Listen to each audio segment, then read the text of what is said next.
Story 1. Stationed in Germany with the Army, life took an unexpected turn when a childhood friend from the States came to visit. We decided to take a trip to Holland and were on our way back to Germany, driving along the German Autobahn. Suddenly, a peculiar illness overcame me, accompanied by an odd sensation in both arms. Instinctively, I began to move the car onto the shoulder, feeling my condition worsen, until consciousness eluded me. Hobart, my friend and a respiratory therapist of 3 decades, was distracted, only realizing the situation as the car drifted towards the shoulder.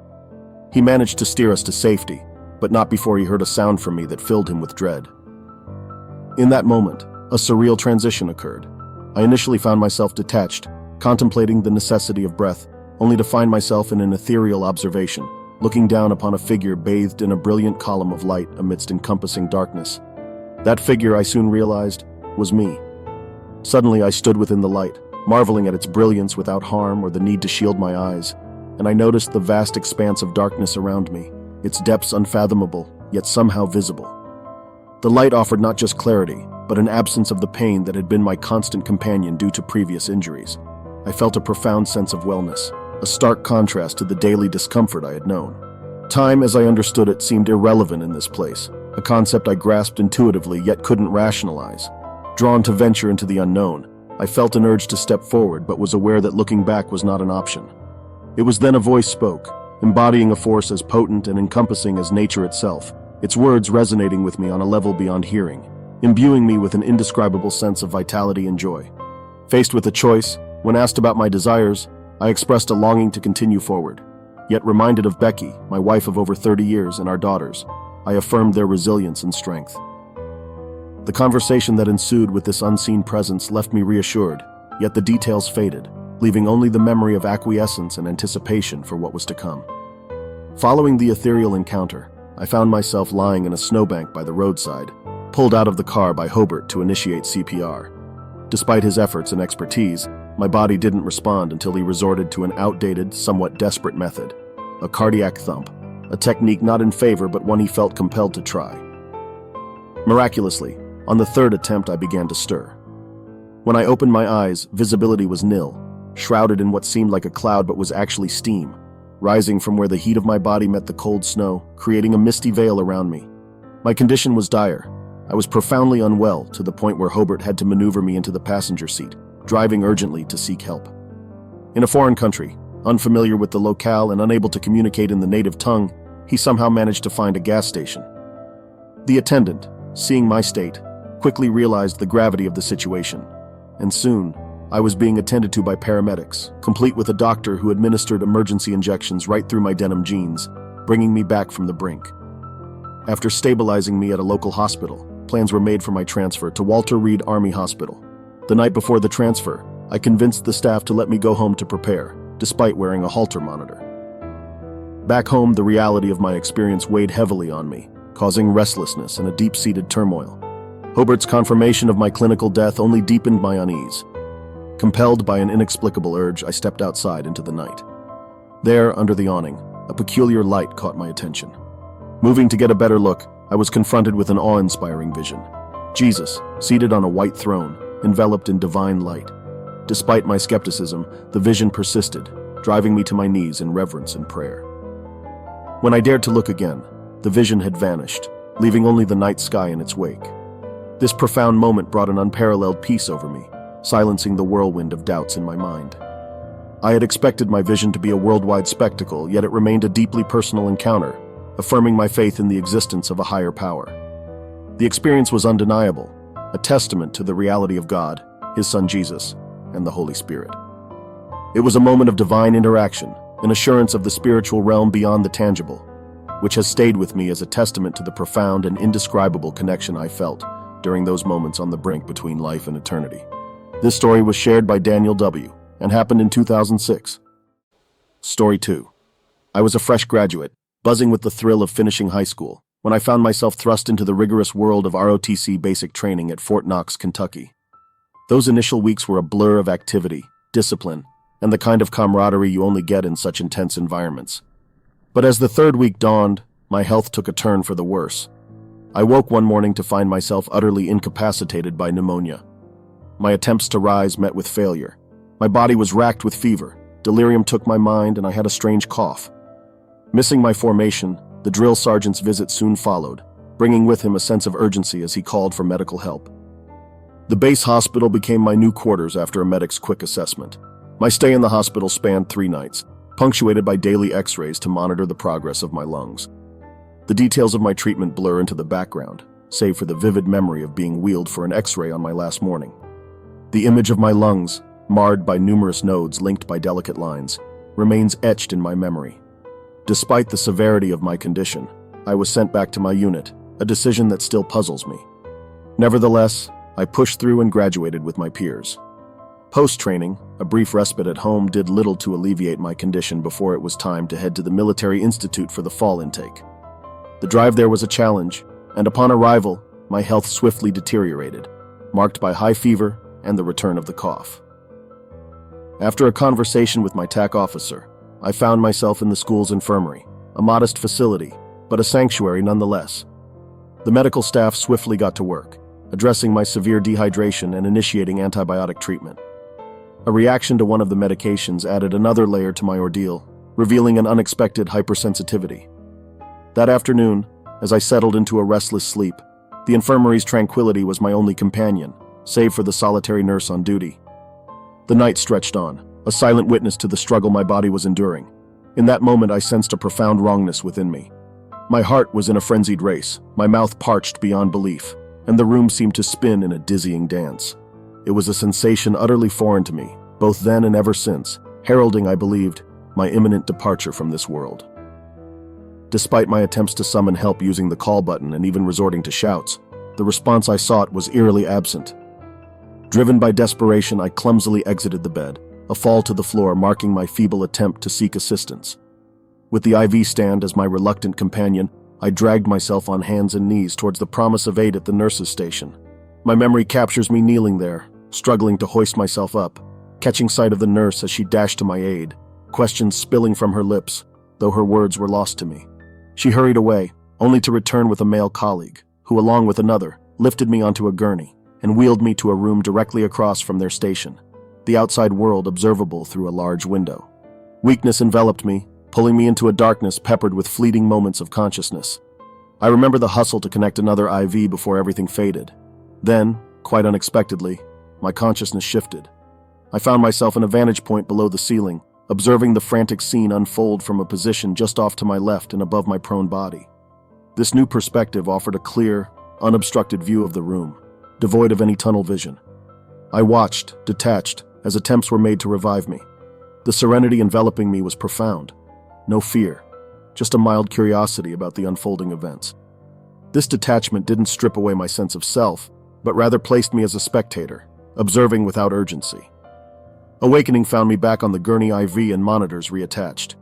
A figure in a blue jacket, presumably the doctor, and possibly the same nurse from before, were by my side, explaining the serious reaction I'd had to a medication, highlighting the narrow margin between life and death I had tread.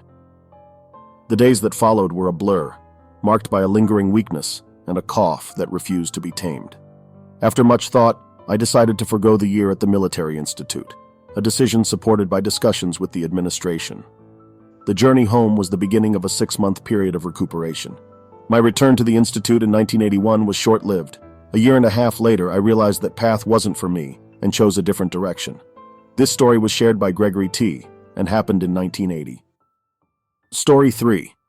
Just before I was due to start a new job, I found myself with a bit of time on my hands, so I decided to pop into the local mall for breakfast and to pick up a knee support for a running injury. After breakfast, while browsing at the pharmacy, I suddenly began to feel incredibly hot and sweaty, initially attributing it to perhaps a bad reaction to my meal. Making my way back to my car, only about 50 meters away, became unexpectedly challenging. It felt as though all my energy had been sapped, and I was sweating profusely, as if I had been running a marathon. Upon reaching home, my wife, now my ex, could see straight away that something was seriously off. Despite my insistence on just lying down, she was adamant that we head to the hospital. That decision turned out to be crucial, as I collapsed upon arrival. The nurses quickly attended to me, and within moments, I found myself in an ambulance, joking with the crew about how it must have been something I ate, still oblivious to the gravity of my situation. The exhaustion overwhelmed me, and despite the EMTs urging me to stay awake, I couldn't resist the pull into unconsciousness. Waking up momentarily, I quizzed the ambulance staff about what they had given me to make me so drowsy, to which they replied, nothing. Then I switched off again, and my heart stopped. During that blackout, I found myself in a familiar but inexplicable room, an endless space with rows of tables and chairs, and a few individuals nearby. It was a serene setting, and they seemed to be asking me questions about my life and experiences, akin to a debriefing or a handover. This sensation of being somewhere else was so vivid that when I woke up back in the ambulance, I was disoriented and could hardly believe I had suffered a heart attack, especially since I felt no pain or discomfort from the life-saving shock they administered. The second time my heart stopped, I returned to the same room, facing the same entities. This time, their reactions suggested they were not expecting me, as if my presence there was a surprise. This brief moment felt like an eternity, and then I was abruptly back in the ambulance. Awakening after this second episode, the reality of my experiences settled in. It was clear to me that what had happened was not a mere dream, especially since the surroundings in my dream remained consistent across both incidents. The fact that I had 2 heart attacks made me acutely aware of the reality of these encounters. It felt as though I had been fully conscious throughout, sitting at that table in an infinite room, and then suddenly finding myself back on the ambulance bed. This story was shared by Alan S. and happened in 2022. Story 4. As my essence drifted from my body, I closed my eyes, surrendering to the unfolding journey. The noise around me grew deafening, reaching a crescendo of high frequencies as I was drawn through a tunnel, emerging into a vast black void. Yet, amidst the darkness, I radiated with hues of orange and red, casting the only light in this boundless expanse. In that moment, I realized I wasn't in a place but a state of consciousness deep within myself. It was a state that had always existed within me, yet remained elusive in my earthly form. The overwhelming sense of peace and warmth heightened my senses, making me feel more me than ever before. There, amidst the void, I found myself imbued with the knowledge of the universe. Every question, every doubt was met with clarity and logic, as if the very fabric of reality unfolded before me. It was a realm of safety, of protection, of pure love. In that state, the trappings of human emotion, lies, deceit, envy were rendered obsolete. Everything simply was as it should be, unadulterated and true. I knew without a shadow of doubt that this was not my first visit. It felt like returning home to a place of profound familiarity and belonging. Earthly life, I understood, was but a theatrical production, where I played various roles: daughter, mother, sister, employee, wife. Yet those roles were transient, mere facets of a greater whole. Here in this dimension, such distinctions held no sway. The warmth and well-being enveloping me I recognized as love, but a love far beyond earthly comprehension. It was real, complete, brimming with unbridled joy. And then a sudden realization: my physical body lay somewhere lifeless, waiting for my return. With that awareness, I chose to reunite with it.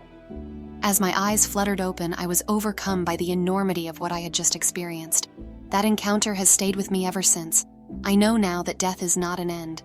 This physical realm, I've come to understand, is but a fleeting dream, a transient game. The true reality, the essence of existence, lies where I was, in that boundless expanse. That indeed is my true home. This story was shared by Abi and happened in 1979. Story 5.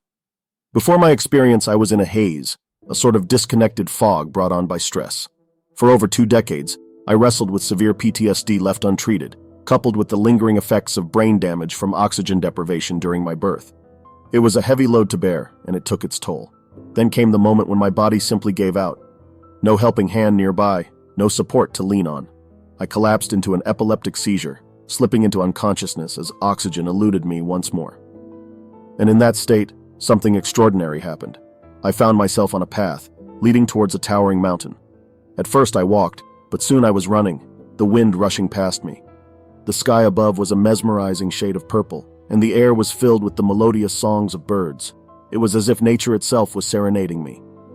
As I journeyed, I encountered beings who had crossed over to the other side. They spoke to me with kindness, offering reassurance and a sense of safety that I had longed for. Their words weren't just heard, they were felt, washing over me like waves of bliss and acceptance. They spoke of the natural cycle of life and death, assuring me that everything was as it should be. Then, as I knelt in the field, my past unfolded before me like a flickering film reel. It was intense, overwhelming even, but somehow I emerged from it feeling okay. And then, I glimpsed into the future, not to predict it, but to understand that regardless of what lay ahead, everything would be all right, even in death. But then came a moment of hesitation, a crashing sound, like the collapse of everything around me, followed by a beckoning light. Instinctively, I knew that if I were to go towards that light, it would mean my end. And the thought terrified me. As quickly as they had come, the beings transformed into birds and flew away, leaving me to grapple with the profound experience I had just lived through. Later, as I was whisked away in an ambulance, the medical professionals couldn't find anything gravely wrong with me. But the memory of what I had experienced lingered, a beacon of hope in the darkness. Despite the trauma that followed in the psychiatric hospital, that memory remained, etched into my being like a rebirth, offering me a newfound positivity, hope, and peace. This story was shared by Wooter5 and happened in 2021. Story 6. When I was 19, working for a dairy farmer, I had a close call. We were trying to round up escaped piglets after the morning milking. I missed one and took a heavy blow to my chest, making my heart skip beats. Despite previous heart tests showing no problems, this time was different. I squatted down, feeling my pulse, then suddenly, no beats. Next thing I knew, I stood up, announced my heart had stopped, and collapsed. The farmer later said I was out for 212 to 3 minutes, with no heartbeat or breath. He compared it to the death rattle he'd heard before. Suddenly I found myself in a strange landscape, feeling calm and curious. The terrain was rolling, with exposed rocks and yellow-brown vegetation. The sky had an odd greenish tinge which puzzled me. Although I could move, I didn't dare take a step. Then the ground moved, revealing huge, elephant-like creatures stomping towards me. Terrified and unable to move, I woke up in a panic, hitting the farmer giving me CPR. Oddly, despite the terror, I felt surprisingly relaxed during the experience. Initially, I didn't feel threatened by the rock creatures. It was just me and them. Years later, I got a pacemaker for an electrical problem in my heart. And decades after the incident, in a dream, my deceased friend appeared in that same landscape, reassuring me all was well. It felt as real as the near-death experience itself. This story was shared by Clive H. and happened in 1990.